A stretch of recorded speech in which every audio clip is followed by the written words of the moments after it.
Before we begin the story, let us know where you're watching from by leaving a comment below. If you enjoy this video, don't forget to like and subscribe. Have a wonderful day. Enjoy the story, everyone. A millionaire CEO offered $1 million for one night with a poor virgin, Ethan. But when she found out who he really was, she was shocked. Olivia Bennett, CEO of the Bennett Group, used to walk into boardrooms and close million-dollar deals with a handshake. But today, all she wanted was to disappear, just for a few hours. She adjusted her sunglasses, opened the car door, and said, "Take me somewhere no one knows me, or I swear I'll lose it in the middle of this meeting." Her assistant paused, then said, "There's a quiet little spa in the old part of town. Nothing fancy, but I've heard they have a special masseur.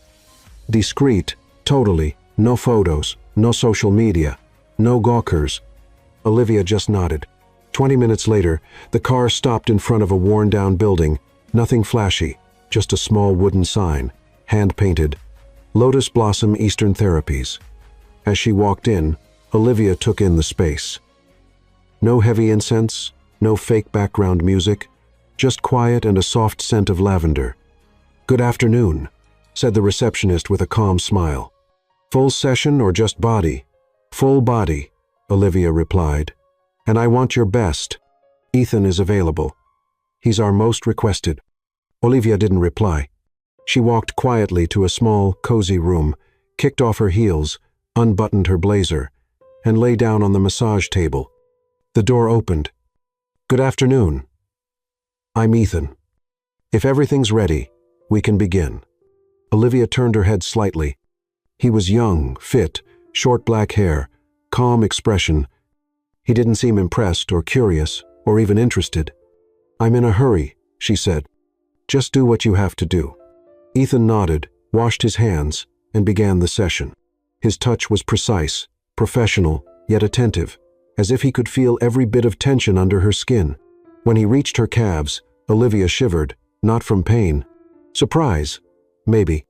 It was the first time someone touched her without expecting something in return. "How long have you been doing this?" she asked, almost without meaning to. "Long enough to know when a body needs silence," he replied, eyes focused on his work. Olivia gave a small side smile. "And mine, does it need silence? Yours is screaming." She let out a short, nasal laugh. "Do you always talk like that with your clients? Only when they ask?" For a second, she wanted to ask more but didn't. Not yet. 60 minutes later, Olivia got dressed in silence and walked to the front desk. Before leaving, she looked at the receptionist and asked, almost casually, "That Ethan, is he married?" The receptionist chuckled, surprised. "No, actually, they say he's never been with anyone. Some even say he's still a virgin." Olivia raised an eyebrow. "Really? With hands like that?" "Yeah, he's never accepted any offer. He's private." "That's interesting." Olivia turned and walked out. In the car, she crossed her legs and leaned her head against the window. Virgin, she thought. Interesting. Even more surprising, she couldn't stop thinking about him. The next day, before the spa even opened, Olivia was already there, this time with a different energy. Something between a challenge and curiosity. "I want the same person from yesterday, Ethan, no substitutes," she told the receptionist firmly. Minutes later, she was back on the table, waiting. When Ethan entered, he greeted her just as plainly as before. "Miss Bennett," he said. "Olivia," she corrected, eyes still closed. "Let's skip the formal stuff today." He didn't answer, just started working on her shoulders, just like the day before. She waited a bit, let the silence settle, then broke it. "You know, I thought about you last night. Hope it didn't keep you up," he replied calmly. "No, but I lost my appetite." She smiled. "You're strange, distant, like you're not trying to impress anyone, not even me. It's not my job to impress. It's to help. And what if someone wants more than just help?" Ethan paused for a second, then continued, "I usually keep boundaries, even if the person is interesting." He didn't reply further. "Let's go out tonight, Ethan, dinner, or nothing formal. Just a bit of time outside here. You and me, No, he said plainly. No hesitation, no sugarcoating. Olivia blinked. She wasn't expecting that. You're turning down my invitation? Yes. Why? Because I'm not interested. She sat halfway up on the table, looking at him, challenging. Everyone has a price. Ethan. He looked her in the eyes, calm, unshaken. Not me. Olivia reached into her blazer pocket, pulled out an envelope, opened it slowly, and held it out. $1 million for one night. Just tonight. A hotel. Total privacy. No follow-up. No messages. No contact. Ethan didn't even touch the envelope. He just looked at it. Accept it, Ethan. It's just one night, no strings attached, just desire. Then she slipped the envelope into the pocket of his uniform. You don't have to answer now. Just think about it. Ethan took his hands off her body, looked at the pocket, then back at Olivia. I've already thought about it, and he gently took the envelope out of his pocket, placed it on the table beside him, and said, It's still no. Olivia narrowed her eyes. There was something there, a quiet strength she couldn't quite name. You're turning down $1 million? I'm turning down the idea of selling myself. You're brave. No, I just don't want to wake up tomorrow feeling like I did something for money. She lay back down, staring at the ceiling. For the first time in years, she didn't know what to say, and that was interesting. Ethan went back to the massage. Neither of them said another word, but in that silence, something had shifted. That night, Olivia didn't sleep. She tossed and turned, thinking about that firm, clear no. No one, absolutely no one, had turned down something she offered in the last 10 years, especially not $1 million. By 7:00 the morning, she was already in the car. Lotus Blossom Spa again, ma'am, the driver asked, surprised. Yes, and step on it. She arrived before the spa even opened, waited outside, drumming her fingers on the steering wheel. When the receptionist arrived, Olivia was already at the door. I need to speak to Ethan. It's urgent. He doesn't get here until 9 o'clock, Mrs. Bennett. Then I'll wait. And she did, for 2 hours. When Ethan finally walked in, Olivia jumped up from the reception chair like a spring. You, she said, pointing at him. I need an explanation. Ethan stopped, looked at her for a moment, and replied, Good morning to you too. I'm not joking, Ethan. Neither am I. He walked up to the front desk. Sophie, has my first client arrived? Actually, the receptionist glanced at Olivia. She's your first client. Olivia crossed her arms. I want the same room as yesterday, now. She's not scheduled, ma'am, the receptionist mumbled. I don't care. Olivia pulled out a $500 bill and placed it on the counter. I need to talk to him alone. Ethan sighed. All right, 20 minutes. In the room, Olivia didn't lie down on the table. She stood, facing him. Why did you turn me down last night? I already told you. No, you said you didn't want to sell yourself, but we all sell ourselves, Ethan. You work here, I pay. How is that any different? It is different. How? Ethan crossed his arms and leaned against the wall. I work because I choose to, not because someone bought me. Olivia gave a dry, sarcastic laugh. How romantic and naive. Maybe. Then tell me, how much for one night? Seriously, how much? Nothing. Everyone has a price, Ethan. Mine's not for sale. Olivia slowly moved closer to him until she was just inches away. 2 million? No. 5? No. 10 million, Ethan. Ethan looked into her eyes. Was that sadness? Disappointment? Do you really think I'd change my mind just for more money? Everybody does. I don't. Olivia clenched her fists. Her anger was starting to rise. Am I making a fool of myself? No, I'm being honest. Honest? She took a step back, her voice rising. You work in a dump, earning peanuts per hour, and you're turning down 10 million. That's not honesty, Ethan. That's stupidity. Ethan didn't answer.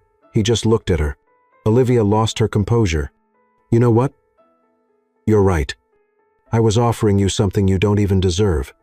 Men like you, small, limited, no ambition, don't know a good opportunity when it slaps them in the face. She stormed toward the door but stopped and turned around. "You'll regret this, Ethan. You'll spend your whole life wondering what it would have been like to really know me." Ethan waited for her to finish. Then, with the same calm as always, he said, "Olivia, what are you afraid of?" "Afraid?" She let out a sharp laugh. "Of what?" "Of someone who's not impressed by your money." The words hit like a punch. Olivia opened her mouth, but nothing came out. "And do you know why that scares you?" Ethan went on. "Because without the money, you don't know who you are." Olivia froze. For a second, it felt like he had seen right through her, like he had read every insecurity hiding behind her expensive suits and powerful meetings. "You," she began, but her voice gave out, "You can be mad at me, Olivia. You can curse me out, humiliate me, even try to get me fired, but it won't change the fact that someone told you no, and you don't know how to handle that." Olivia felt her face burn. She spun on her heels and stormed out, slamming the door behind her. In the lobby, every employee and a few clients looked her way. She walked past them like a storm, shoved the glass door open, and yelled at the driver, "Start the car now." Inside the car, she was breathing heavily, furious, humiliated, but also curious. Who the heck does he think he is? She thought.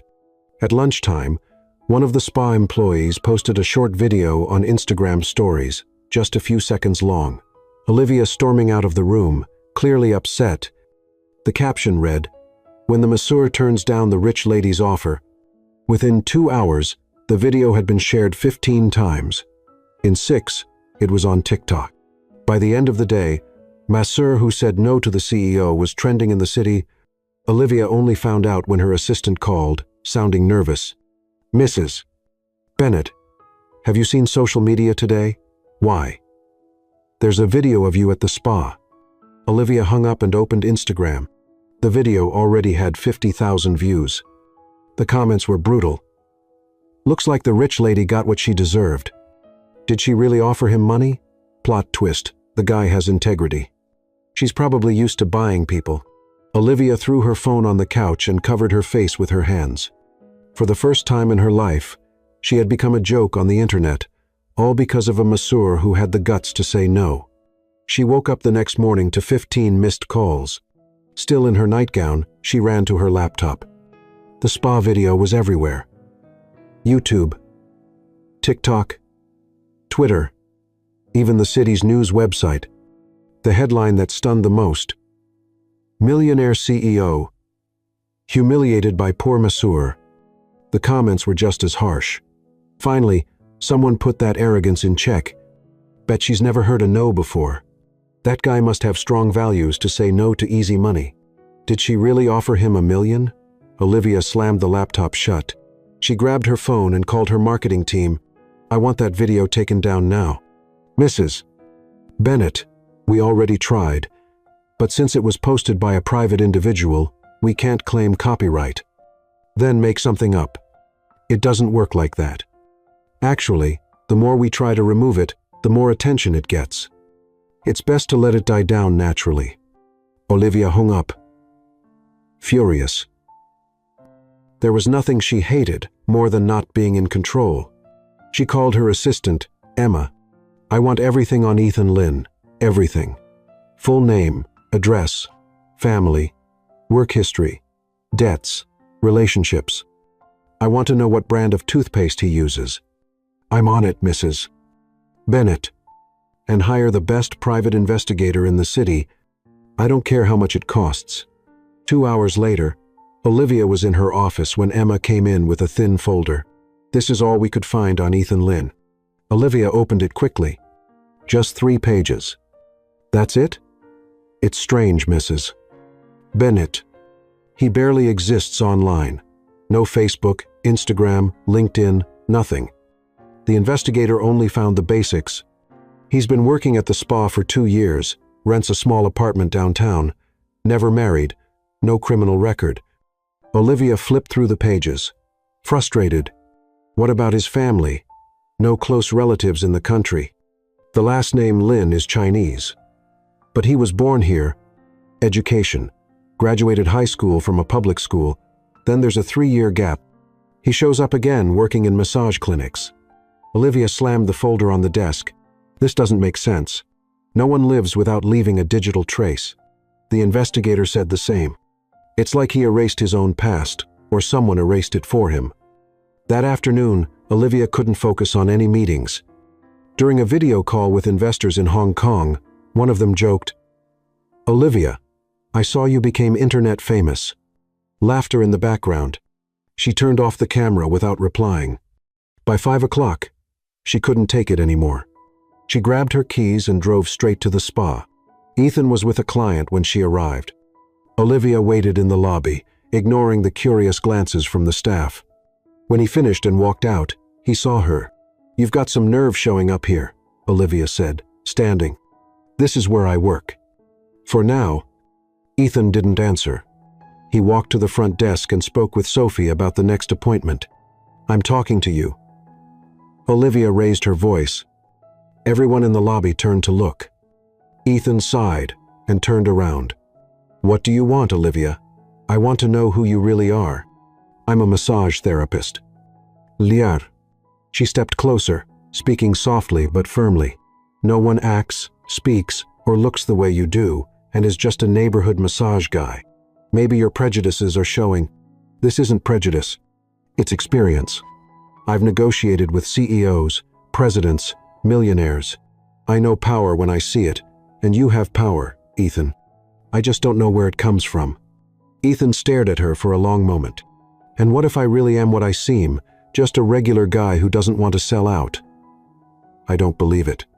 "Then that's your problem, not mine." Olivia clenched her fists. "You humiliated me in public. I just answered your question. Your answer made me a joke. Your actions made you a joke. I just witnessed it." The coldness in his voice made her even angrier. "You're going to regret this, Ethan.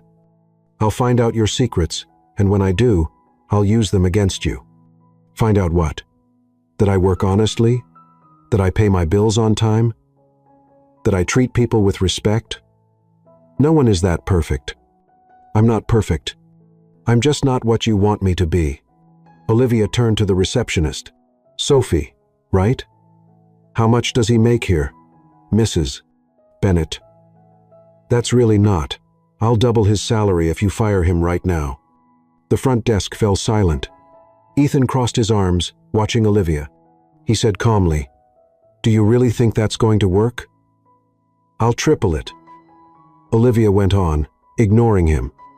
3 times his salary. You could hire 2 replacements and still have money left over. Sophie looked nervously between Olivia and Ethan. "Mrs. Bennett, I can't make that decision alone. I have to speak to the owner. Then call her. Then call the owner. He's traveling. I don't care. Call him now." Reluctantly, Sophie picked up the phone, dialed, and waited. "Mr. Zhao, sorry to bother you. We have a situation here," she explained briefly, with a few pauses, clearly listening to instructions. Then hung up. "Well?" Olivia asked, confident. He said. Sophie glanced at Ethan awkwardly. He said, "If you want to fire Ethan, you'll have to buy the whole spa." Olivia blinked. "What do you mean, Mr. Zhao said Ethan is the most requested professional. Half the clients come here just for him. Firing Ethan would be like shutting down the business." Olivia's smile slowly faded. "How much is the spa, Mrs. Bennett? How much?" Sophie swallowed hard. "It's not for sale." Olivia stood still for a moment, processing, then turned to Ethan. "You planned this, didn't you? Made yourself indispensable on purpose. Or maybe I'm just good at what I do." At that moment, a man in a suit entered the lobby, tall, broad-shouldered, looking like a security guy. "Mrs. Bennett? Yes? I'm Miguel. From your corporate security team. I need to speak with you. It's urgent." Olivia gave Ethan one last look. "This isn't over." "It never was," he replied calmly. Olivia followed Miguel out to the parking lot. "What's so urgent?" Miguel pulled a photo from his pocket. It was an old, slightly faded picture showing Ethan, dressed in an expensive suit, standing next to an older man in front of a business building. "Where did you get this?" "One of our contacts in the police. He was digging into some background info and found this in an archived file. Olivia looked closer at the photo. When was this taken? 3 years ago. But, Mrs. Bennett. Miguel hesitated. This man. He's not who you think he is. Olivia snatched the photo from Miguel's hands. Explain this now. The photo came from an archived investigation from 3 years ago, money laundering involving shell companies. Ethan appeared as a witness but then disappeared from the records. A witness to what? I couldn't get the details. The case is classified. But, Mrs. Bennett. Miguel lowered his voice. The man next to him in the photo is Wei Zhao. Olivia frowned. That name's supposed to mean something? Zhao owns half the Chinese restaurants in town and also, Miguel paused, also owns the spa where Ethan works. Olivia's blood ran cold. You're saying that Ethan isn't there by accident? Zhao protects him? That's why we couldn't find any info. That's why the spa isn't for sale. That's why Ethan acts like he's untouchable. Olivia looked at the photo again. Ethan was smiling, relaxed, like he'd known Zhao for years. I want to talk to Zhao in person. Mrs. Bennett, that could be dangerous. I don't care. Set up a meeting. The next morning, Olivia woke up to a call from Emma. Mrs. Bennett. We have news about Ethan Lin. Did you find something? Actually, he found something about us. Olivia sat up in bed. What do you mean? A letter arrived at the office, addressed to you, from the law firm Costa and Associates. Never heard of them. It's a small firm, but they specialize in labor law. The letter's about defamation and harassment. Olivia jumped up. What do you mean? Ethan is claiming you tried to coerce his employer, offered a bribe to have him fired, and are damaging his professional reputation. He has witnesses. What witnesses? Everyone who was in the lobby yesterday, including 2 clients who recorded it on their phones. Olivia gripped the phone tightly. This is ridiculous. I can hire the best lawyers in the country. You can, yes, but, Mrs. Bennett, the issue isn't the lawyers. It's public opinion. If this goes to court, it'll end up in the news. And after that viral video yesterday, Olivia hung up the phone and punched her pillow.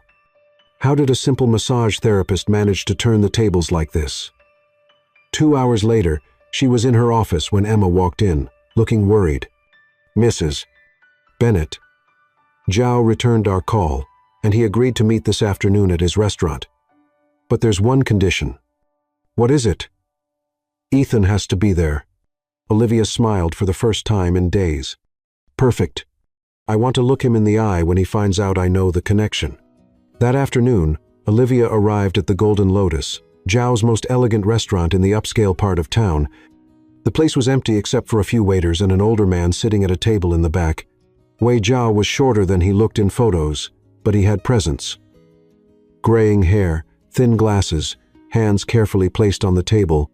Mrs. Bennett. He greeted her in accented English.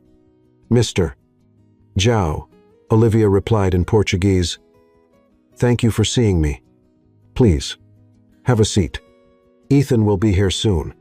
As if on cue, Ethan appeared through the side door. He wore a plain dress shirt and jeans, yet somehow seemed different, more confident. He sat next to Zhao without greeting Olivia. So, Zhao said with a smile, looks like you two have things to clear up. Olivia got straight to the point. I know about your connection. I saw the photo. I know Ethan isn't just an employee of yours. Zhao raised his eyebrows. What photo? Olivia pulled the image from her pocket and placed it on the table. Zhao looked at it and let out a genuine laugh. Oh, that one.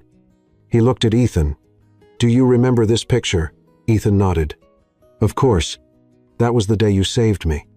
Olivia blinked. Saved you? Zhao leaned back in his chair. Mrs. Bennett, may I ask what you think happened 3 years ago? Some sort of shady deal, money laundering, corruption. Zhao and Ethan exchanged glances. Then Zhao started laughing again. Mrs.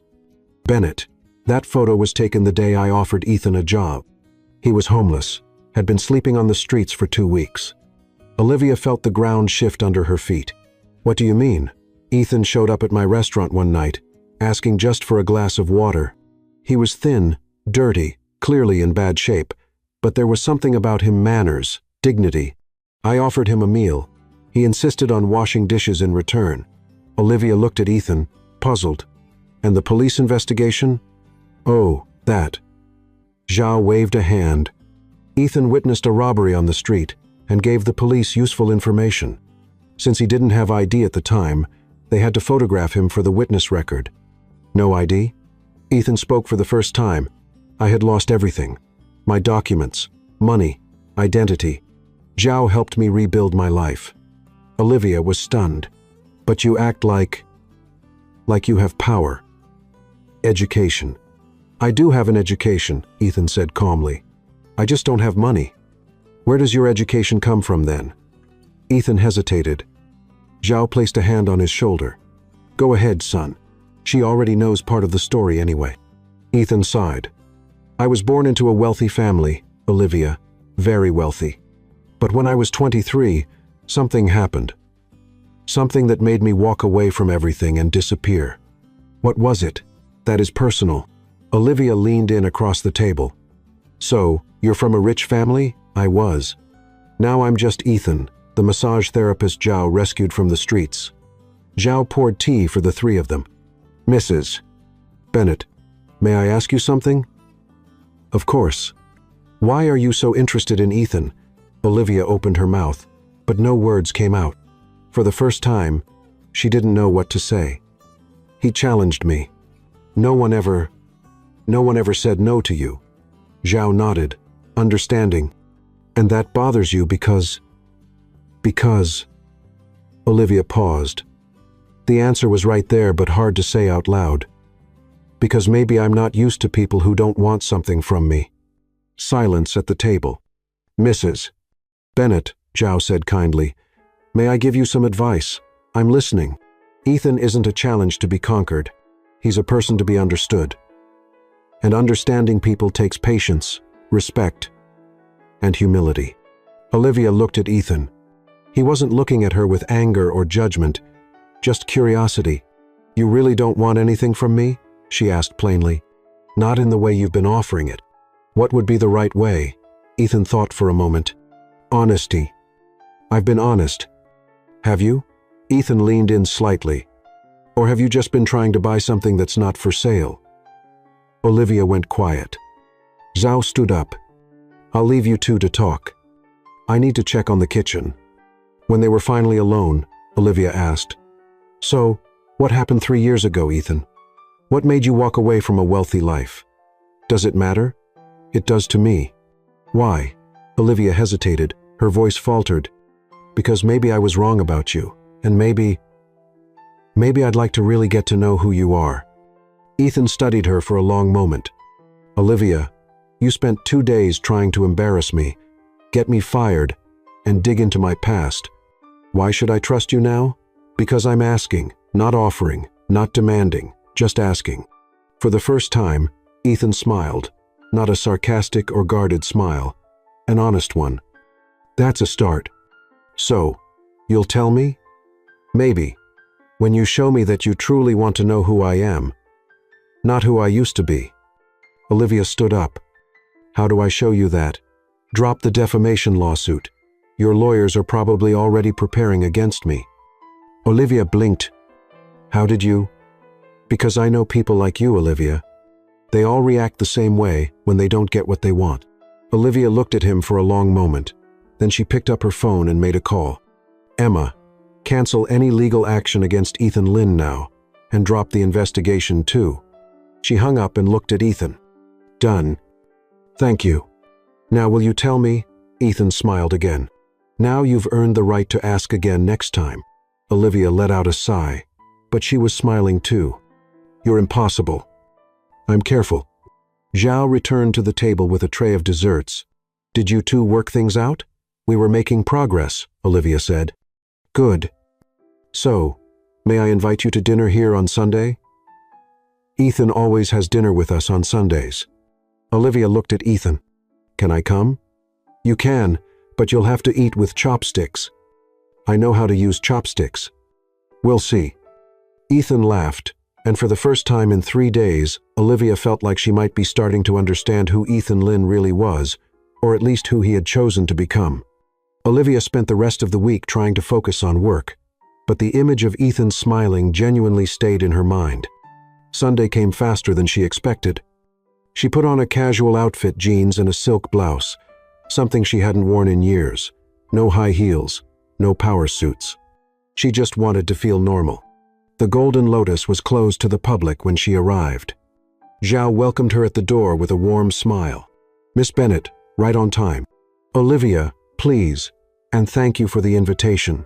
Ethan is in the kitchen, helping with the prep. I hope you don't mind having real homemade Chinese food, not the kind made for tourists. This will be something new for me." Zhao led her to a round table at the back of the restaurant, decorated with simple elegance. Candles, small flowers, a cozy atmosphere. "Zhao, can I ask you something?" "Of course. Why did you help Ethan? I mean, beyond just being kind. Was there something special about him?" Zhao poured tea into 2 small cups. "Have you ever seen someone who's hungry turn down food because they couldn't pay for it?" Olivia shook her head. "Ethan did that. He was clearly undernourished, but he insisted on working before accepting any help. That really impressed me. And after that, I found out he spoke fluent Mandarin, knew traditional Chinese medicine, could talk about Eastern art and philosophy. It was like he was born in China, not here." Olivia raised an eyebrow. "Did he study all that?" "Maybe. I never asked. But from the first day, I knew he wasn't just some guy going through hard times." Just then, Ethan appeared, carrying a tray with several small dishes.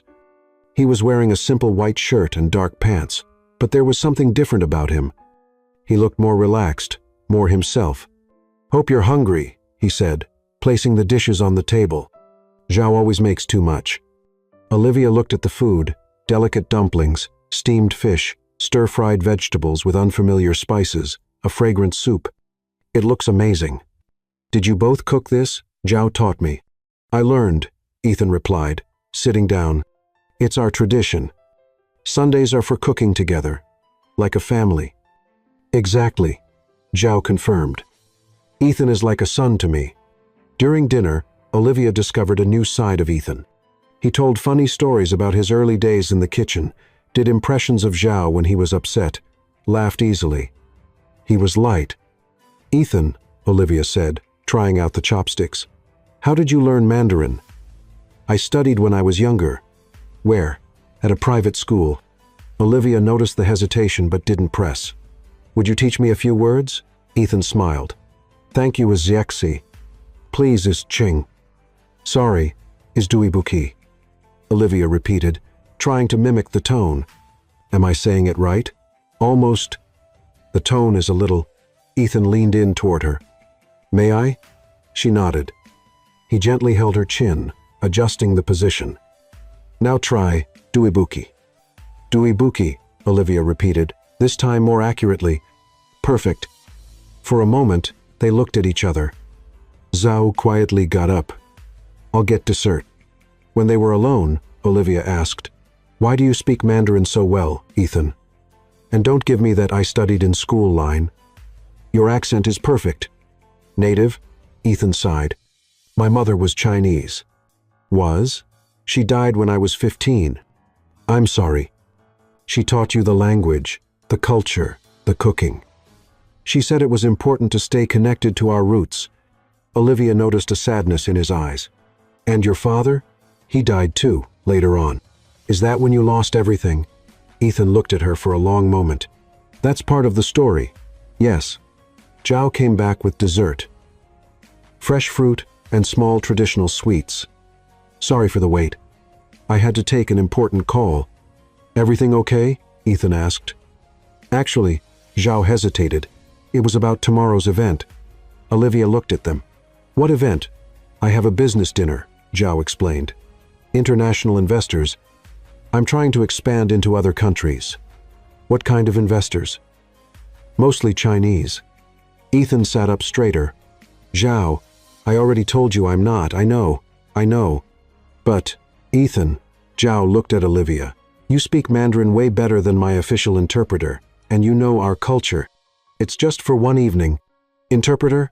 Olivia turned to Ethan. You work as an interpreter? Sometimes. I help Zhao with simple translations, nothing official. Simple? Zhao laughed. Mrs. Bennett, you should see Ethan in a business meeting. He doesn't just translate. He understands cultural nuances, reads between the lines, knows when someone's not being honest. Olivia leaned forward, interested. Really? Zhao's exaggerating. I'm not. Remember Mr. Wu last month? You realized he was lying about the numbers before I even suspected. What numbers? Olivia asked. Ethan looked uncomfortable. He was inflating the ingredient costs to justify a higher contract price. How did you figure that out? He changed his tone when mentioning specific amounts. That's common when someone's not being totally honest. Olivia looked at Ethan with growing admiration. Where did you learn that? Experience. What kind of experience? Before Ethan could answer, Olivia's phone rang. It was Emma. Sorry, she said, answering. Hello, Mrs. Bennett. Sorry to bother you on a Sunday, but we have an emergency. What kind of emergency? Tomorrow's meeting with the Korean investors. The official interpreter just canceled flu. Olivia felt her stomach tighten. The meeting was crucial for a $15 million expansion. We don't have a backup. We tried 3 agencies already. It's a holiday weekend in Korea. All the good interpreters are booked. Olivia looked at Ethan, who was talking quietly with Zhao. Emma, give me 10 minutes. I'll take care of it. She hung up and turned to the table. Zhao, about that business dinner tomorrow. Yes? Is it, by any chance, at the Hyatt Regency? Zhao and Ethan exchanged surprised looks. How did you know? Because I also have a meeting there with Korean investors, and I just lost my interpreter. Ethan straightened up. What kind of meeting? Bennett Group, expansion into the Asian market, $15 million in initial investment. Zhao whistled softly. That's a big meeting. Very big. And if I can't communicate properly.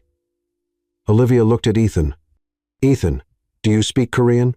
I do, fairly well. Zhao laughed. Fairly? Ethan, you watched a Korean movie with me last month, and were translating jokes the subtitles missed. Olivia felt a spark of hope. Ethan, would you consider helping me? What do you mean? Be my interpreter. Just for one night. I'll pay well, of course. Ethan shook his head. Olivia, it's not about money. Then what is it about? You don't understand. I don't do that kind of work anymore. What kind? Corporate business? High-level meetings? That world? Olivia leaned across the table. Why? Ethan was silent for a long moment, then looked at Zhao, who gave a supportive nod. Because the last time I was in a meeting like that, it was the day I lost everything. Olivia felt a chill. What happened? Ethan hesitated. If I agree to help you tomorrow, you're going to see a side of me you might not expect, and it might change the way you see me, for better or worse. I don't know. Depends on what you're looking for in me. Olivia thought for a moment. I'm looking for the truth, Ethan. About you, about us, about whatever this is between us. Zhao gave a quiet smile. What if I find out you're much more than I thought? And what if you find out I'm much less? Olivia reached her hand across the table. There's only one way to find out. Ethan looked at her outstretched hand, then at Zhao, who gave a slight nod. Finally, he took her hand. All right, I'll help you. Thank you. But, Olivia, he gave her hand a gentle squeeze. The day after tomorrow, you're going to have questions. A lot of them, and I'll have to decide if I trust you enough to answer them. And I'll have to decide if I'm ready for the answers. Zhao raised his teacup. A toast, then, to mutual understanding. Olivia and Ethan raised their cups. To mutual understanding, they echoed. But as they toasted, Olivia couldn't stop thinking about Ethan's last words. The last time I was in a meeting like this was the day I lost everything. What exactly had happened 3 years ago, and why did she have the feeling she was about to find out far more than she expected? Olivia arrived at the Hyatt Regency at 7 in the morning, 2 hours before the meeting.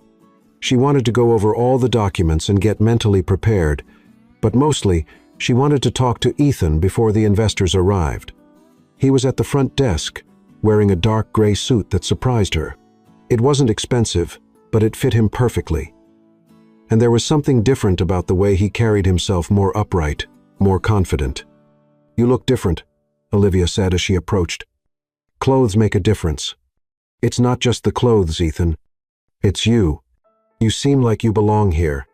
Ethan looked away. "Shall we go over the meeting strategy?" They went up to the reserved room. Olivia spread documents across the table but noticed Ethan wasn't paying attention to the papers. He was staring out the window, tense. "Ethan, are you all right?" "I'm fine. It's been 3 years since I've set foot in a place like this." "What's special about this place?"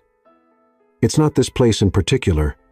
It's places like this, luxury hotels, corporate meetings, people in expensive suits talking about millions." Olivia sat on the edge of the table, studying him. "Was that part of your old life?" "It was my old life. Do you want to talk about it?" Ethan sighed and stepped away from the window. "Olivia, if I tell you, it'll change everything between us. You won't see me as Ethan, the massage therapist, anymore. You'll see me as someone else. And is that a bad thing? Depends on what you're looking for in me." Olivia stood and walked over to him. "I'm looking for the truth, whatever it is." Ethan looked into her eyes for a long moment. "My full name is Ethan Lin Zhao." "Zhao? Like Zhao?" "Zhao is my uncle. My mother's brother." Olivia blinked. "Your uncle?" "He never mentioned. Because I asked him not to. When I showed up at the restaurant 3 years ago, I didn't want anyone to know who I was, not even that we were family." "Why?" Ethan sat in one of the meeting room chairs. "Because I was running away, Olivia, from my family, my name, my life." "What life?" "Zhao Corporation. Ever heard of it?" Olivia felt the blood drain from her face. Zhao Corporation was one of the largest Asian conglomerates in the world. Construction, technology, imports, estimated net worth in the billions. You're from the Zhao family?" My grandfather founded the company. My father expanded it into Latin America. He hesitated. "I was the heir." Olivia sank into a chair. "Heir to billions of dollars?" "That's right. And you gave it all up to be a massage therapist?" "I gave it up because it didn't fit who I am." The silence in the room was deafening. "What do you mean?" Ethan stood and walked back to the window. 3 years ago, I was being prepared to take over as president of Zhao Corporation. I was 25, had an MBA from Harvard, and experience in 3 countries. I was the perfect son, the ideal heir. What happened? I found out the company was involved in questionable activities, overpriced contracts, bribes to politicians, labor exploitation, things I didn't know about but I should have. Olivia leaned forward in her chair. "And you confronted your family?" "I tried. I said I wanted to change the company, make it more ethical. My father..." Ethan paused and took a deep breath. "My father said I was naive, that these were normal business practices. And then I made a mistake. A terrible one." Ethan turned to Olivia, and she saw real pain in his eyes. "I had a younger brother, Nathan, 2 years younger but much more ambitious. While I was questioning the family's methods, he was embracing them. Where is he now? Dead." Olivia put a hand to her mouth. "Ethan." Nathan was handling a construction contract in Bangkok, a $50 million project. He knew it was overpriced, knew he was deceiving the Thai government, but he didn't care. Ethan sat back down, but this time he looked smaller, more fragile. "I tried to stop him," he said. "I told him I would expose the scheme if he didn't cancel the contract. We fought. He called me a coward, said I didn't deserve to be the family heir. What did you do?" "I went to Bangkok in person. I wanted to talk to him, convince him to do the right thing. But when I got there..." Ethan paused, swallowing hard. "When I got there, Nathan was in the hospital. He'd been in a car accident on his way to a meeting. The doctor said it was on purpose. On purpose? Suicide, Olivia. My brother took his own life because he couldn't handle the pressure from the family and from me questioning everything he did. Olivia felt tears come to her eyes. Ethan, that wasn't your fault. Yes, it was. If I hadn't threatened to expose the business, if we hadn't argued, if I hadn't… Ethan stopped, breathing heavily. The last thing I said to my brother was that he was a disgrace to the family. You didn't know he was in so much pain. I should have known. He was my younger brother. It was my job to protect him, not judge him. Olivia stood and walked over to him. And then I couldn't live in that world anymore. I couldn't look at my father without seeing Nathan. I couldn't sign contracts without thinking about the consequences. I couldn't be the heir to a fortune built on lies. So I ran away.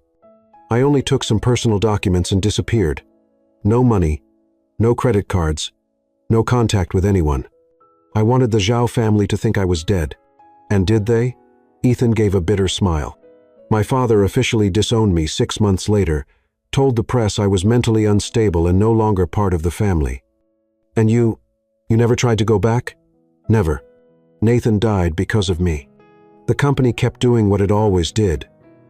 And me, I didn't know who I was without the family's money.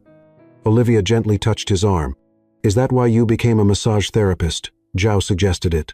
He said I needed to learn how to use my hands to heal, not to harm. And Eastern therapy taught me that sometimes touching someone gently can do more than $1 million deal. They sat in silence for a few minutes. Then Olivia asked, Do your parents know where you are? No. And they can't know, Olivia. If they find out I'm alive, that I'm here, they'll try to bring me back, and I can't go back to that life. Even if it means never seeing your family again. Zhao is my family now, and maybe… He looked at her. Maybe a few people who see me as Ethan, not as Zhao. Just then, Olivia's phone rang. It was Emma. Miss Bennett, the Korean investors arrived early. They're waiting in the meeting room. Olivia looked at Ethan. Are you ready for this? I don't know. It's been 3 years since I dealt with people like that. You want to back out? I can try to find another interpreter. No. Ethan stood up, adjusting his suit. I promised I'd help you, and maybe it's time I use my past experience for something good. Ethan.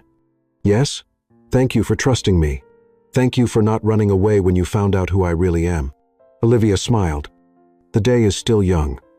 They both laughed, and for a moment, the tension eased. Shall we? Olivia asked. Let's go.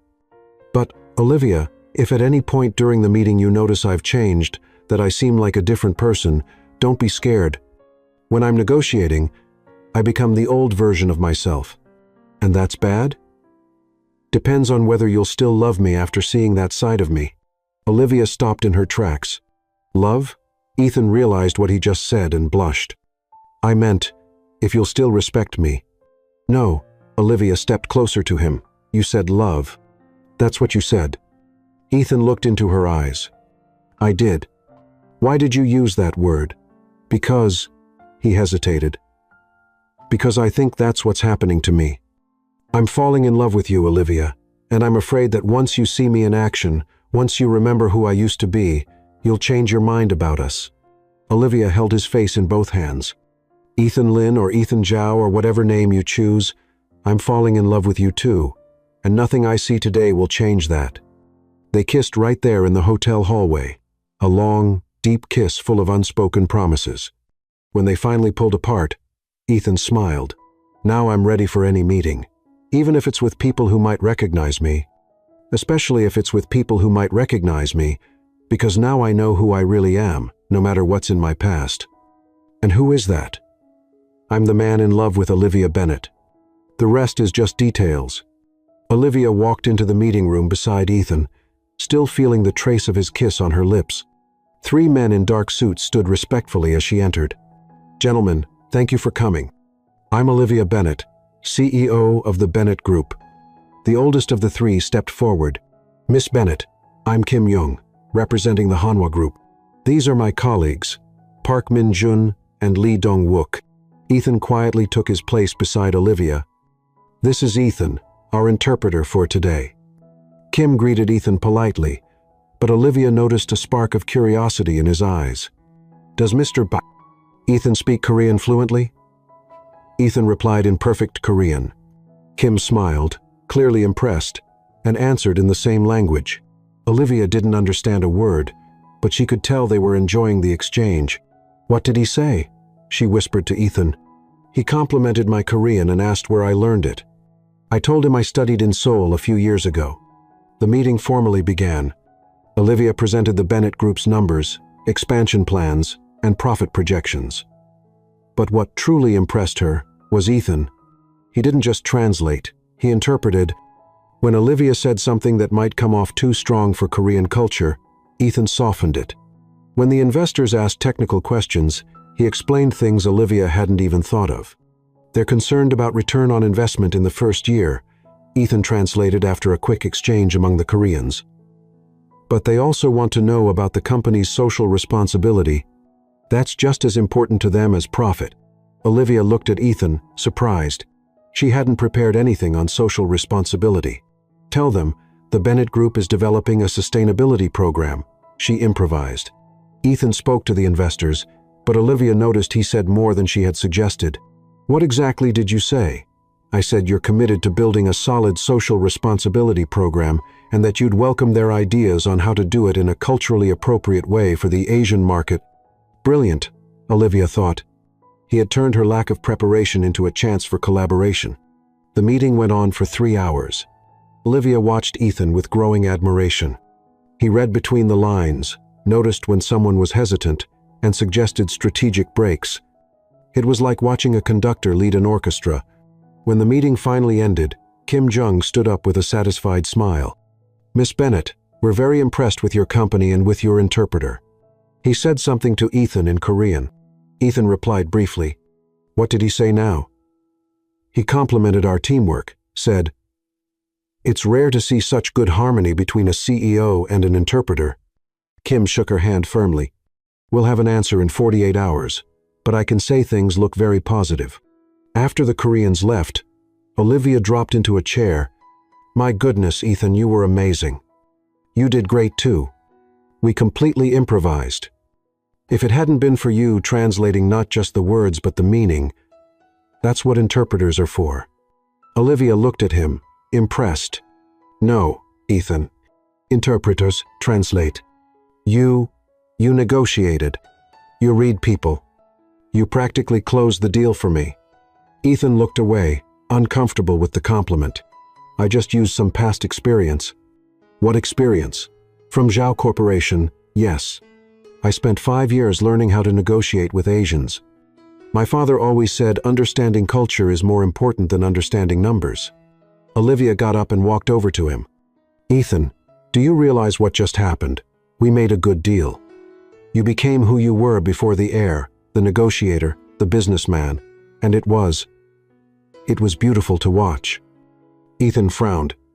"Olivia, I don't want to go back to that life.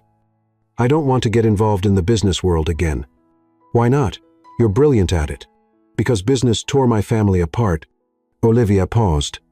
"But, Ethan, you just helped me land a $15 million deal. You understood 3 men I couldn't even talk to. That's part of who you are. A part I'd rather keep buried." Olivia moved closer. "What if you didn't have to bury it? What if you could use those skills for something good? What do you mean?" "Work with me, Ethan." He looked at her, surprised. "What? Be my consultant for Asian expansion? You know the cultures, speak the languages, understand the subtleties. I need someone like that." "Olivia, think about it. You could use all your experience and knowledge to build bridges, not tear things down, to create jobs, not exploit people." Ethan shook his head. "I can't. If I go back into the corporate world, if my name starts showing up again, you don't have to use the name Zhao. You can just be Ethan Lin. My family has contacts all over Asia. Someone will recognize me. So what? You're an adult. You have the right to choose your own life." Ethan walked over to the window. "You don't understand, Olivia. If my father finds out where I am, he'll try to bring me back. And if I resist, what could he do? You're independent now. He could hurt the people close to me, like he did with Nathan. Olivia felt a chill. What do you mean? Nathan didn't take his life just because of family pressure, Olivia. What else happened, Ethan? It's better if you don't know, Olivia.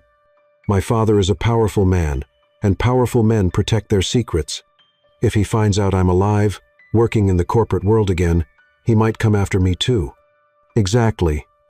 Olivia stayed quiet for a moment, processing it all. Ethan, look at me. He turned around. Are you afraid of your family, or afraid of becoming the man you used to be? Both.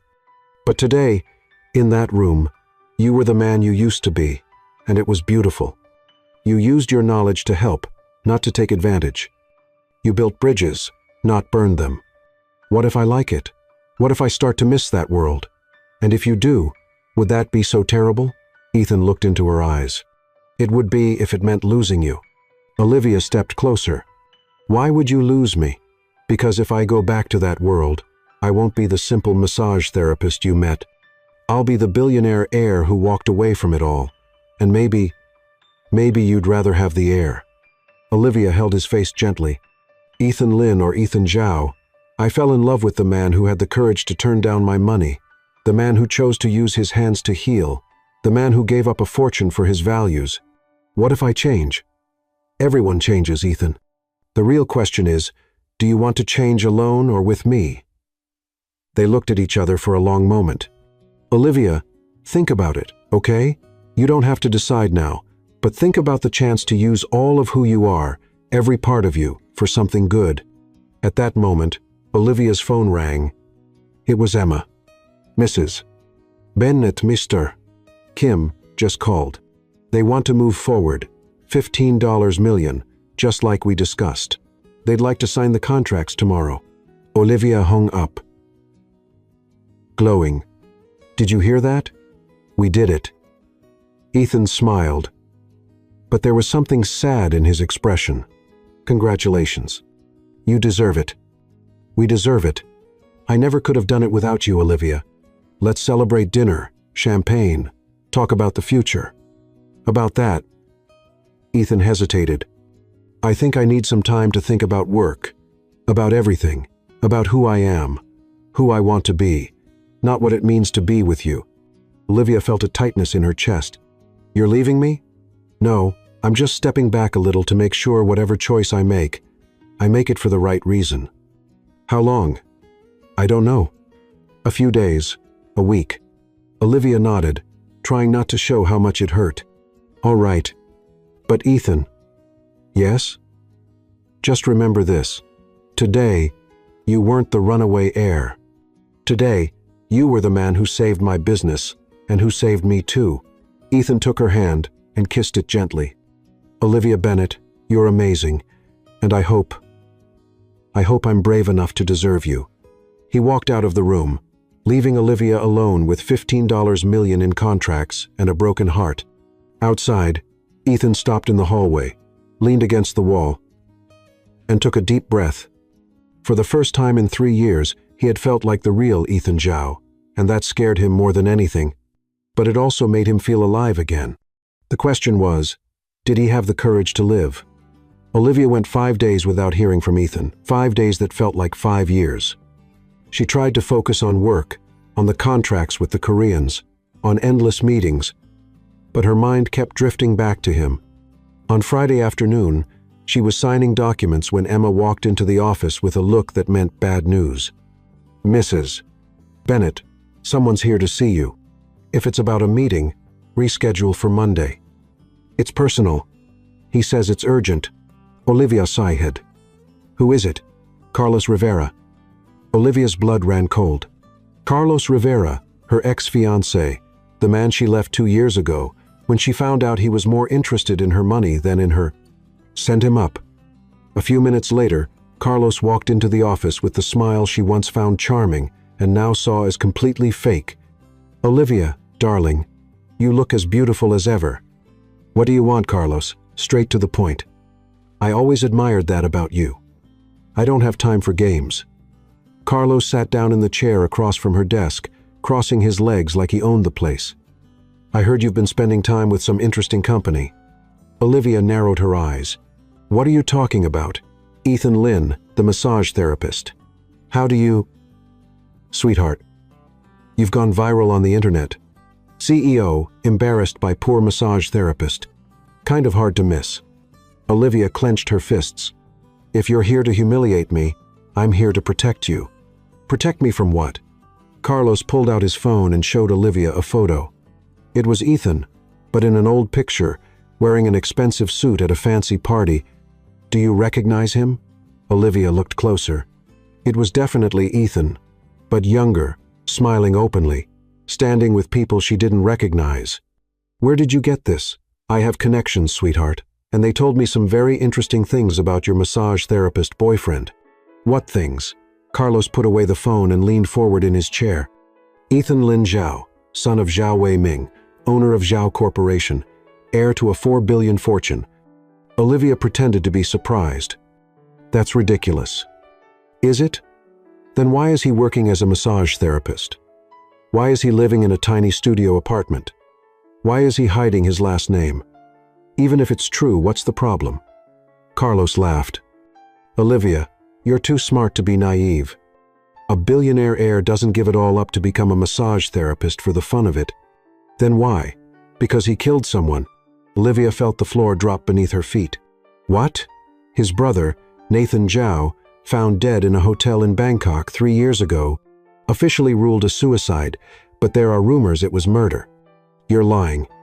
"Am I?" Carlos pulled a folder from his briefcase. "These are news articles from that time. All in Chinese, of course. But I can have them translated." He spread newspapers and printed documents across the table. "Zhao Corporation heir found dead in Bangkok. Zhao family mourns, loss of youngest son. Zhao Wei-ming Denise, rumors of family disputes." Olivia looked at the documents, but the words wouldn't register. "And the most interesting part," Carlos went on, 3 days after his brother died, Ethan disappeared, vanished, no trace. The family claimed he had a mental breakdown, but innocent people don't disappear like that, Olivia. People disappear when they have something to hide." Olivia got up and walked over to the window.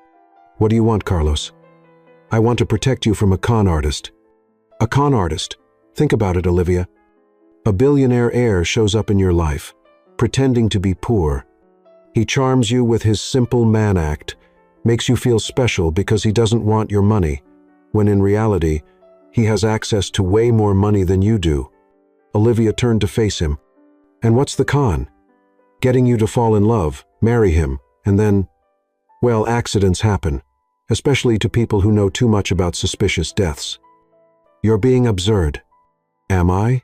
Has Ethan ever told you about his brother?" Olivia hesitated. Ethan had told her, but not with the kind of detail Carlos was hinting at. Has he ever explained why he really disappeared? Why a man with the best education in the world now works with his hands? "Carlos, I want you to leave." "Olivia, I love you. I've always loved you. I know things ended badly between us, but you cheated on me. It was a mistake, a moment of weakness, but it didn't change how I feel about you." Carlos stood and walked toward her. "Let me protect you, Olivia. Let me help you find out the truth about Ethan before it's too late. Get out of my office, Carlos. Get out." Carlos raised his hands in surrender. "Fine, but think about what I said. And when you find out I was right, you know where to find me." He gathered the documents and left, leaving Olivia alone with her doubts. That night, Olivia couldn't sleep. She stared at the ceiling, going over every conversation she'd ever had with Ethan. Had he lied about anything? Had he left out something important? Nathan didn't just take his life because of family pressure, Olivia. He did it because my father threatened him. That was Ethan's version. But what if there was another side? What if Carlos was right? Saturday morning, Olivia decided to go to the spa. She had to see Ethan, look him in the eye, ask the questions Carlos had planted in her mind. She arrived at Lotus Blossom at Ni. Nule M. Sophie was at the front desk. "Mrs. Bennett, what a surprise. Would you like to schedule a session? I need to talk to Ethan. Oh. Sophie hesitated. Ethan didn't come in today. What do you mean?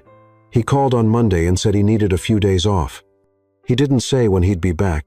Olivia felt a knot in her stomach. Did he say anything? Leave a message? No. He just said. Sophie paused. Said what?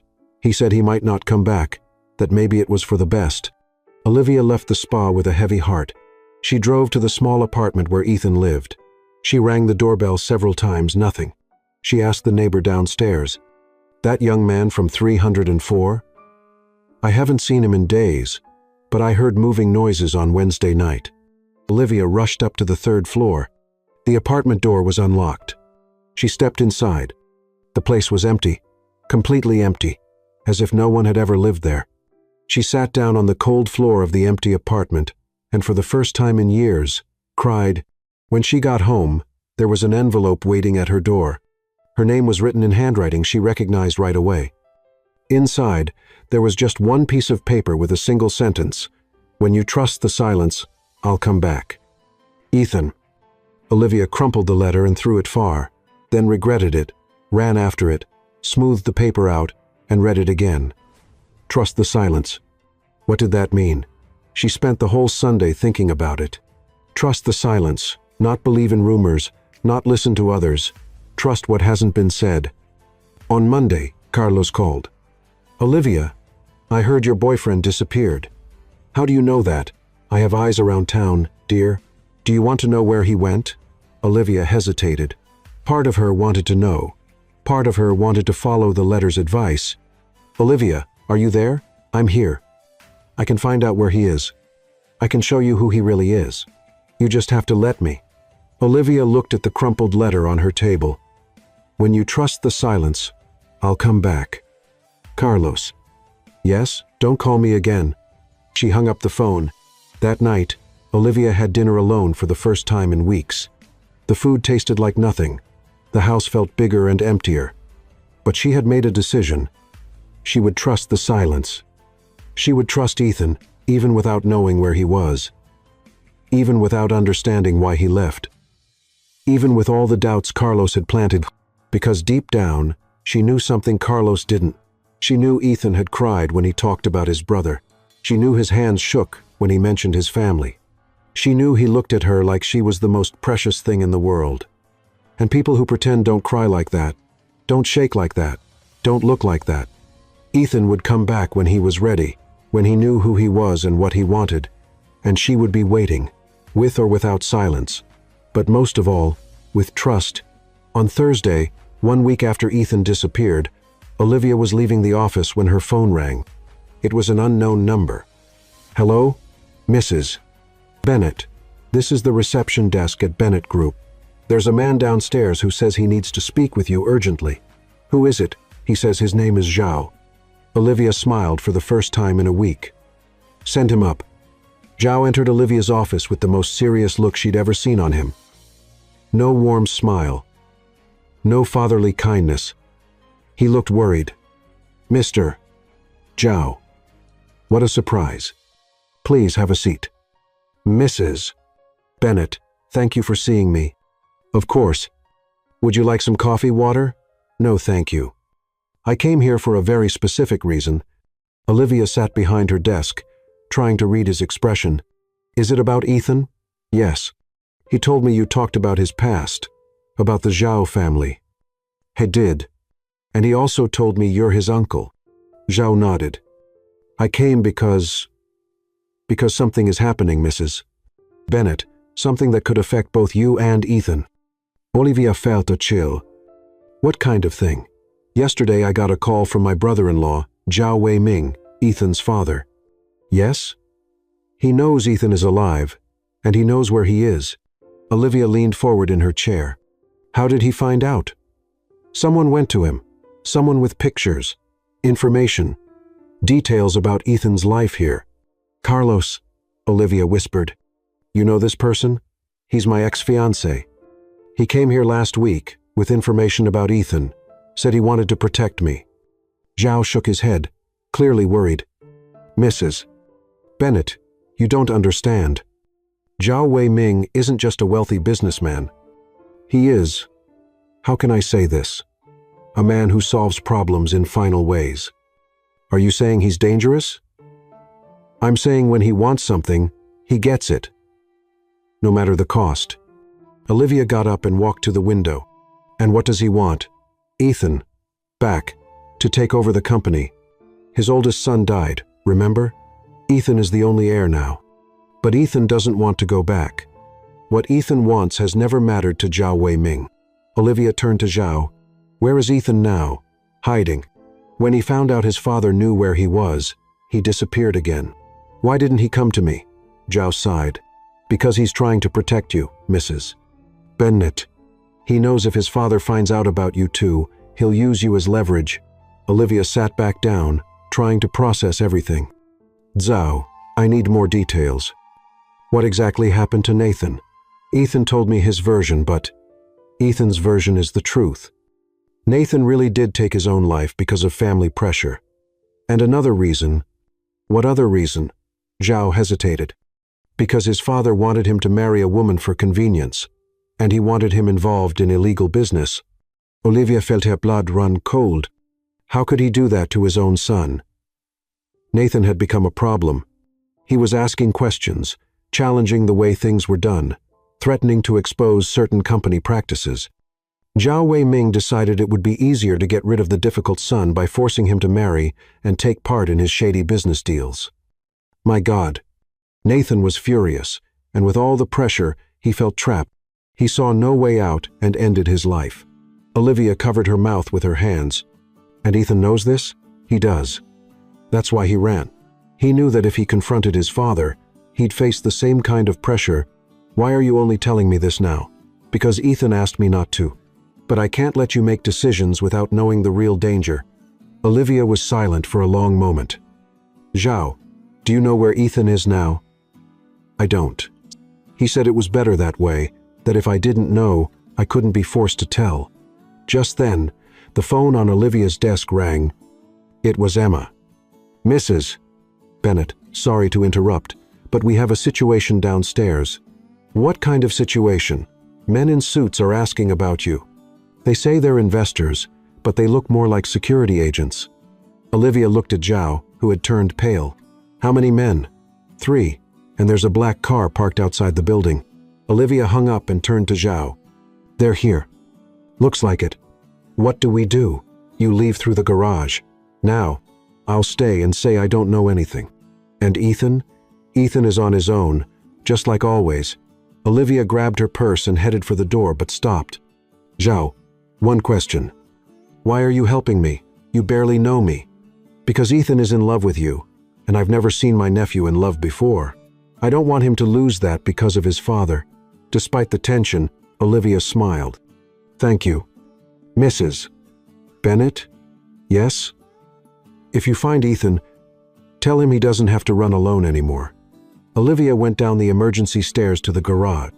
Her heart was pounding so hard she feared the men upstairs could hear it.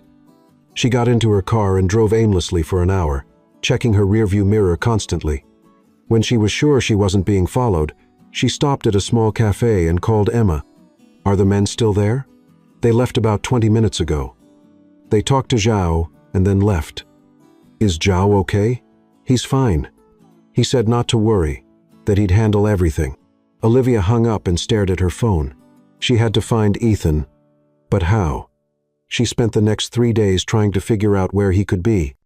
She checked hotels, guest houses, asked mutual acquaintances, nothing. On Wednesday, she was in her office when Emma burst in. Mrs. Bennet, it's an emergency. What is it? The company. Someone hacked our system. All our client files have been leaked, financial data, contracts, confidential information. Olivia felt the world spin. When? This morning. Clients are already calling. Furious. The lawyers say we could face billion-dollar lawsuits. How did this happen? We don't know. The IT team is investigating, but... The phone rang. Olivia answered. Olivia Bennet. Mrs. Bennet, this is Kim Jung from the Korean investors. Mr. Kim, how are you? Worried. We heard about the data breach. Unfortunately, this affects our decision to invest. Mr. Kim, I can explain. I'm sorry, Mrs. Bennett, but we can't be involved with a company that has such serious security issues. He hung up. Olivia collapsed into her chair. Within 2 hours, she received 12 more calls just like that: investors, clients, partners, all canceling contracts, pulling funding, demanding answers. At 5 o'clock p.m., Emma came in again. Mrs. Bennett, we just received an offer to buy the company. Olivia looked at her in disbelief. What do you mean? An investment group is offering to buy Bennett Group 10% above market value. Who? Zhao International Holdings. Olivia felt like she'd been punched in the stomach. Zhao? Do you know them? Olivia didn't answer. She grabbed the proposal and scanned it quickly. It was generous. Too generous. Emma, leave me alone. Mrs. Bennett, they want an answer. By tomorrow. I said, leave me alone. Emma quickly left. Olivia stared at the offer, understanding exactly what was going on. Zhao Weiming had planned everything: the leak, the cancellations, the financial crisis, all of it to force her to sell the company to him.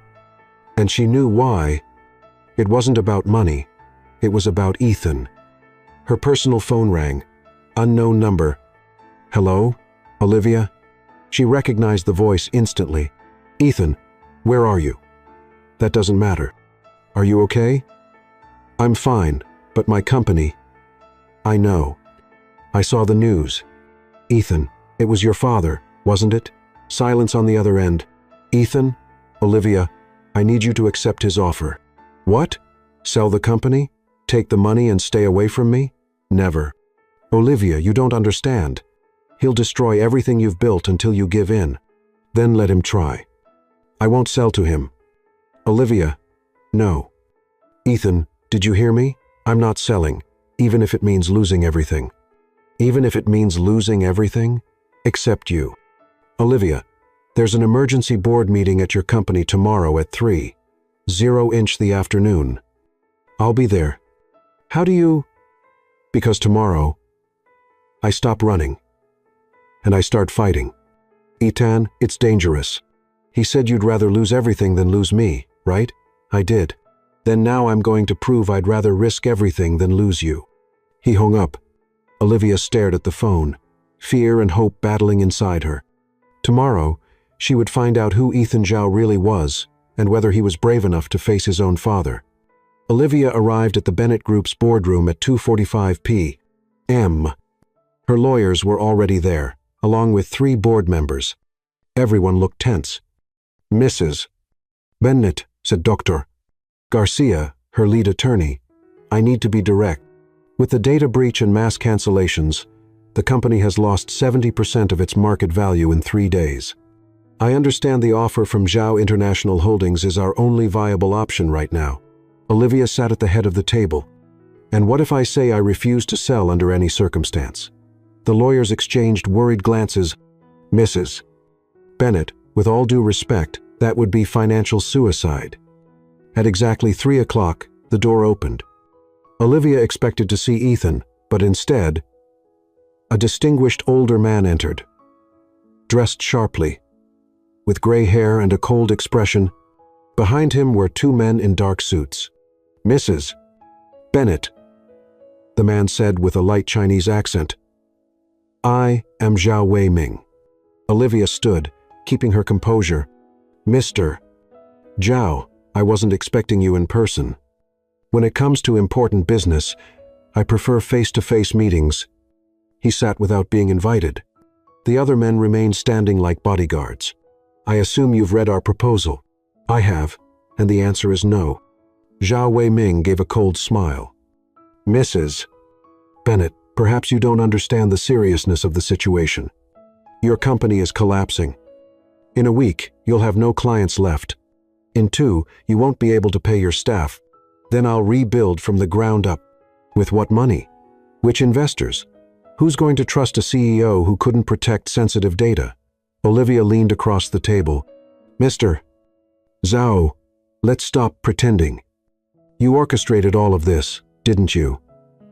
The leak, the cancellations, the crisis, those are very serious accusations, Mrs. Bennett. They're facts, and we both know why you're doing this, because I want to expand my business into this country, because you want to force your son to come home. Zhao Weiming's smile vanished. My son is dead. Mrs. Bennett. He died 3 years ago in an accident. That's a lie. At that moment, the door opened again. Olivia's heart raced. Ethan entered the room. But he wasn't the same Ethan she knew. He wore a flawless suit, stood tall, and looked confident. He looked powerful. Hello, father. The room fell silent. Zhao Weiming froze for a moment, then gathered himself. Ethan, you've grown. You've aged. I thought you were dead.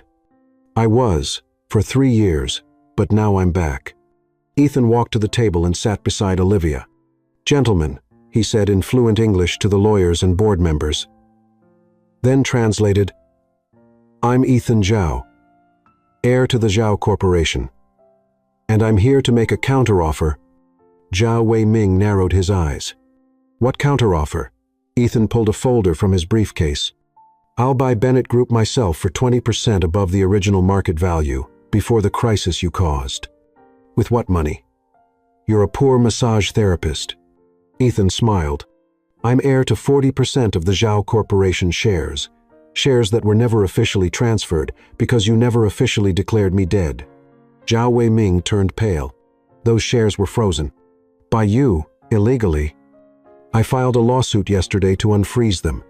Ethan opened the folder and spread documents across the table. Here are the papers. My identity has officially been restored. The Chinese courts have released my assets, and I have enough money now to buy 10 companies like the Bennett Group. Olivia looked at Ethan, stunned. He was no longer the unsure massage therapist. He was the billionaire heir he had always been. Ethan, Zhao Weiming said, his voice lower, you don't understand what you're doing. I understand perfectly. I'm saving the company of the woman I love and stopping you from ruining one more innocent life. The woman you love? Zhao Weiming looked at Olivia with disdain. She only wants your money, Ethan, like all the others. Actually, Olivia said, standing up, I fell in love with him when I thought he had nothing, when I thought he was just a poor massage therapist. How convenient, Mr. Zhao Sneret. Olivia interrupted. I offered your son $1 million the first time we met. He turned it down. Then I offered 10 million, and he still said no. Do you know why? Zhao Weiming didn't answer. Because he's the most honest man I've ever known. He chose to use his hands to heal people instead of using money to control them. He chose humility over power. He chose love over revenge. Ethan took Olivia's hand. And now, Ethan said, I'm choosing to fight instead of run. Zhao Weiming stood up abruptly. Ethan, if you do this, if you buy that company, you'll be declaring war on me. No, father, I'm declaring independence. You have no idea what I'm capable of. I know exactly. I saw what you did to Nathan. Nathan was weak, just like you. Nathan was sensitive, like me. The difference is, I found someone who gives me the strength to be who I really am. Olivia squeezed Ethan's hand. Mr. Zhao, she said, I accept your son's offer. I'm selling my company to Ethan Zhao for 51%. Ethan added, Olivia will remain the majority partner. Zhao Weiming looked back and forth between the two, furious. You have no idea who you're messing with. Oh, we know, Ethan said, rising to his feet. We're standing up to a man who puts business above even his own children. A man who crushes honest companies just to get what he wants. A man who mistakes fear for respect. Ethan, his father continued, his voice steady but without anger. We're also standing up to a man who once taught me that family is sacred, who took me fishing when I was 5, who cried when my mother died. Zhao Weiming's eyes suddenly filled with unexpected tears. That man is still somewhere inside you. And when he's ready to talk to his son again, no threats, no manipulation, no power, I'll be here. Ethan headed toward the door, then paused. Oh, and father, give back the money you stole from Olivia's clients through that data breach, or I'll take it straight to the federal police. Zhao Weiming stood frozen in the middle of the room, suddenly looking very old and very tired. How did you know about the money? Because I know you, and because Zhao told me about your methods. Zhao Weiming muttered. My brother-in-law was always loyal to you. He's loyal to family, real family, not the kind built on fear. Zhao Weiming turned to Olivia. Are you sure about what you're doing, Miss Bennett? Absolutely. I'm marrying a man worth more than all your money combined. Marrying? Ethan looked at Olivia, surprised. Olivia blushed. Well, assuming you're going to ask me. Ethan dropped the briefcase, got down on one knee right there in the meeting room, and pulled a small box from his pocket. Olivia Bennett, will you marry me, knowing I'll use my fortune to build, not destroy? Knowing I'll still want to work as a massage therapist now and then, because it reminds me of the man I chose to be, knowing we'll have to deal with a complicated family? Olivia laughed through her tears. Yes, 1,000 times yes. Ethan slipped the ring on her finger and kissed her right there in front of the lawyers, the advisors, and his own father. When they finally pulled apart, Zhao Weiming had sat back down, staring at the papers on the table. The ring? He said quietly. It was your mother's. I know, Ethan replied. Zhao gave it to me. He said she'd want it to go to the woman who reminded me what truly matters. Zhao Weiming nodded slightly, still looking at the table. She'd be proud of you, Ethan. I know. And maybe someday you will be too. 2 months later, Olivia and Ethan were married on a quiet, secluded beach. Zhao was the best man. There were no crowds, no show, just the sound of waves, a sunset, and two people who found each other when they least expected it. Olivia wore a simple dress and was barefoot in the sand. Ethan wore a light suit, and he was barefoot too. During the ceremony, when the pastor asked if they had anything to say to each other, Ethan held Olivia's hands and said, Olivia Bennett, you taught me that the greatest luxury in life isn't money. It's having someone who loves you, just the way you are. I promise to use my hands to touch you with kindness every day of our lives, and I promise to use my money to make the world a little better, just like you taught me. Olivia, crying with happiness, replied, Ethan Zhao, you taught me that true power doesn't come from money. It comes from the courage to say no to what's wrong and yes to what's real. I promise never to try to buy love again, because I already have the only love that truly matters. They kissed as the sun fully set, with Zhao clapping and a few friends tossing rose petals. The next day, Olivia and Ethan announced the creation of the Bennett Zhao Foundation, dedicated to helping homeless youth and promoting ethical practices in business. And every night before going to sleep, Ethan would massage Olivia's feet, not for money, not out of duty, but out of love. Olivia finally understood that some things truly have no price.